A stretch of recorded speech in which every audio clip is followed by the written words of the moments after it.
कई लोग खुलकर बात नहीं कर पाते, वो हमेशा दबे दबे सहमे से रहते हैं।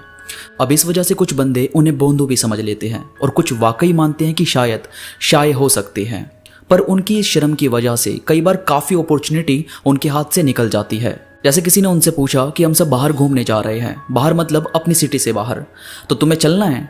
अब ये बंदा इतना शर्मीला है कि इसने डर के मारे मना ही कर दिया। होते हैं ना कई लोग जो शुरू शुरू में बोल देते हैं कि नहीं नहीं हमें नहीं चाहिए। जैसे मेहमान हमें बचपन में पैसे वगैरह देकर जाते थे तो हम कई बार मना कर रहे होते थे कि नहीं, अरे नहीं मौसी जी नहीं, रहने दो, पर अंदर से तो मन होता था कि आने दो, माल को आने दो, अब तो तेरा भाई भी अमीर हो जाएगा। तो मतलब ऐसा ही कुछ उस सिचुएशन में भी आपके साथ होगा, पर आपने अपनी शर्म की वजह से मना कर दिया कि मुझे नहीं जाना, और बजाय आपको फोर्स करने के उन्होंने भी आपको सीधा बोल दिया कि इट्स ओके अगर तुम नहीं जाना चाहते तो। और फिर बाद में आपको अपनी हरकत पर बहुत ही ज्यादा गुस्सा आया कि शिट यार, इतनी अच्छी अपॉर्चुनिटी हाथ में थी और मैंने निकाल दी। तो मतलब ऐसा लॉस भी कई बार हमारे साथ हो जाता है। अब कम्युनिकेशन को अच्छी करने के कुछ आसान रास्ते मैं आपको बताने जा रहा हूं, उन्हें आप ध्यान से सुनना और ऐसा ही कुछ अपनी लाइफ में अप्लाई करना। ये चीज वाकई आपकी काफी ज्यादा हेल्प करेगी। इसमें सबसे पहले है बाकी बंदों को सुनो कि वो किस तरह से बातें कर रहे हैं। अब देखो यार, आप ग्रुप में, क्लासरूम में या कहीं बाहर हो या कहीं भी हो, तो लोगों को सुनने की कोशिश किया करो। यहाँ तक कि आप जब भी किसी के साथ अकेले भी हो तो भी सामने वाले को सुनने की कोशिश किया करो कि वो किस तरह से बातें कर रहा है। अब सोचो आप किसी के साथ हो और वहां वो भी शर्माई जा रहा है और आप भी शर्माई जा रहे हो, तो काम खराब हो जाएगा, फिर आपकी बात नहीं जमेगी। और दूसरी सिचुएशन ये है कि आप किसी के साथ हो और वो आपसे जितना पूछता है आप उतना ही जवाब देते हो, उसके आगे कुछ नहीं बोलते, तो सामने वाला बंदा आपके साथ बोर हो सकता है। क्योंकि जाहिर है जब वो आपके साथ बैठा है तो उसे आपका ही सपोर्ट चाहिए ना, आपकी ही बात ऐसी होनी चाहिए कि उसे किसी की कमी ना लगे। तो बेहतर है आप सामने वाले को सुनिए, उसे देखिए, ऑब्जर्व करिए कि वो किस तरह से बातें कर रहा है। अगर वो कूल है और अच्छी बातें आपसे शेयर करता है तो भाई आप भी उसी हिसाब से अपनी बातें कर सकते हो। इससे सामने वाले में और आप में एक इमोशन बढ़ेगा और आप दोनों अपनी बातचीत बहुत अच्छे से कर पाएंगे।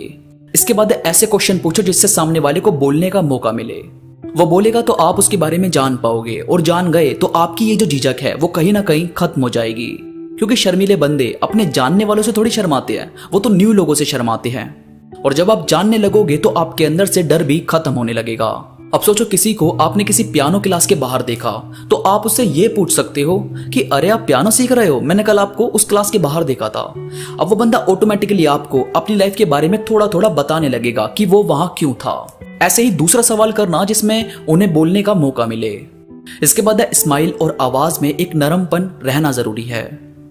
अब यार आप किसी को आंख दिखाकर और गुस्से वाली आवाज में पूछोगे कि खाना खाया, तो वो तो डर जाएगा और हो सकता है कि दोबारा आपसे मिलने भी ना आए। तो कोशिश करो आवाज में एक नरमपन रखने की, अपने चेहरे पर हल्की हल्की स्माइल रखने की। ये दिखाती है कि आप कितने पॉजिटिव हो और आपके चारों तरफ पॉजिटिविटी है और आप वही वाइब दूसरे तक पहुंचाते हो। इसके बाद है मिरर। आप चाहो तो खुद से भी सवाल जवाब कर सकते हो, अपने आप को देख सकते हो मिरर में कि आप बात करते वक्त कैसे लगते हो, और खुद को ही सवाल करके खुद को ही सामने वाला शख्स समझकर खुद को ही आंसर भी कर सकते हो। इससे क्या होगा कि होने वाली पॉसिबिलिटीज आपको नजर आने लगेगी कि क्या क्या हो सकता है और आप क्या क्या जवाब दे सकते हो। इसका आपको अभ्यास होगा। मिरर टेक्निक आपकी पर्सनैलिटी को भी सुधारती है। आप जब उसमें खुद को देखते हो तो उससे भी आपके अंदर काफी ज्यादा इंप्रूवमेंट होती है। इसके बाद है अपनी बुद्धि का थोड़ा सा इस्तेमाल करके उनका विश्वास जीतना।